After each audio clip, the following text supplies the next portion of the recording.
Well, good morning. Welcome.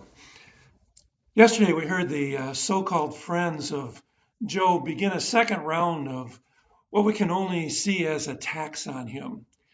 They were there to comfort Job, at least that's why they supposedly were there, but they were so focused on their own understanding of the problem and the source of the problem that they relentlessly attacked Job and his character. We heard the remarks of Eliphaz yesterday and the beginning of Job's reply.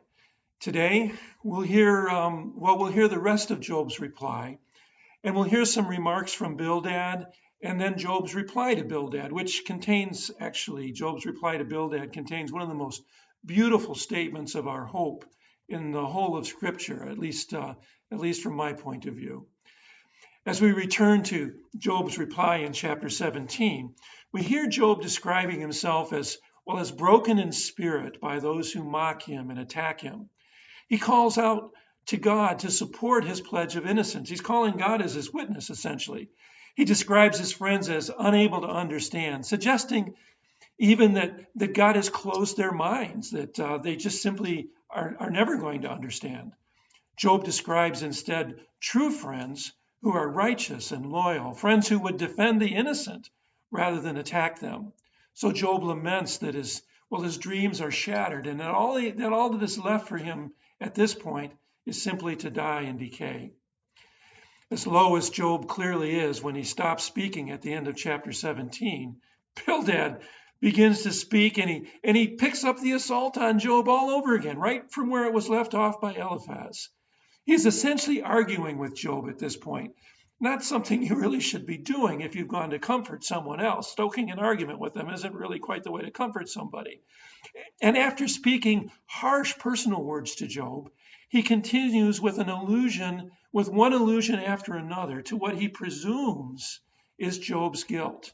And he lectures him on how the evil eventually trap themselves and fall into all sort of calamity, ultimately being left with nothing, including no children for a legacy.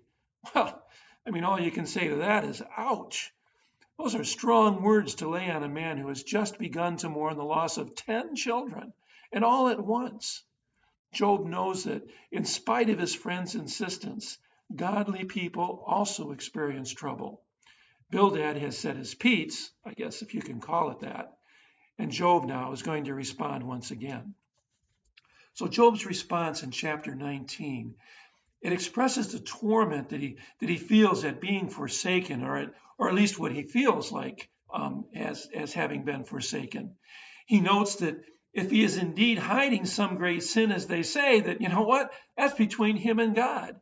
After all, it is God who has wronged him and drawn his net around him. At least that's how Job feels about it at this point.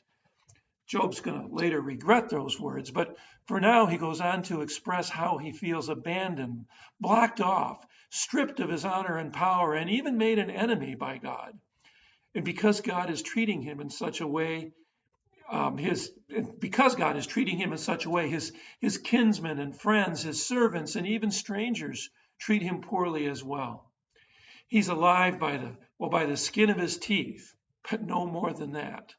So he pleads yet one more time that his friends would have pity on him, show him mercy.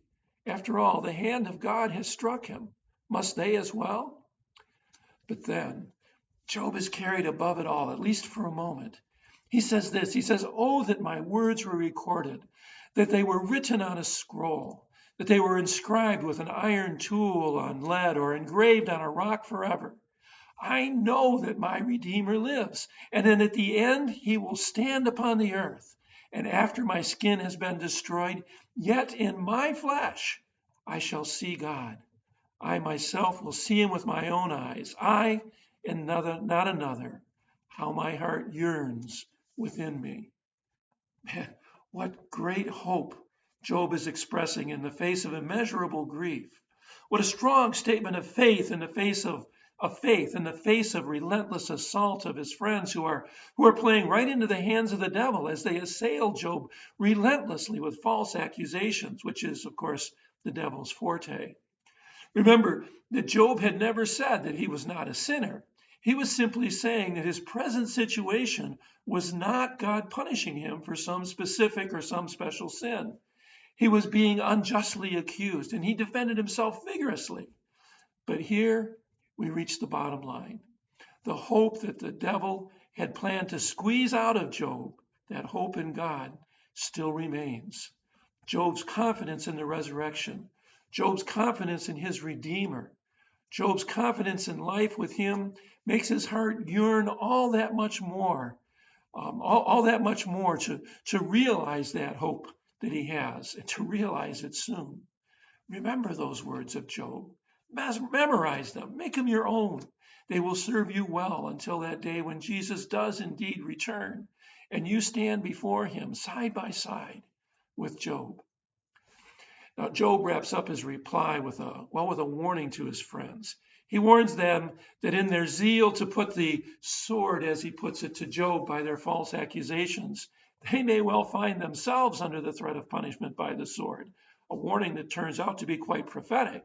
For in the end, God expresses his anger with Job's friends, requiring sacrifice from them, and that Job pray for them, lest they be dealt with according to their folly, because they did not speak rightly of God as Job did. Now, after such words by Job, you'd think that his friends would fear to speak again, but apparently Zophar feels up to the task.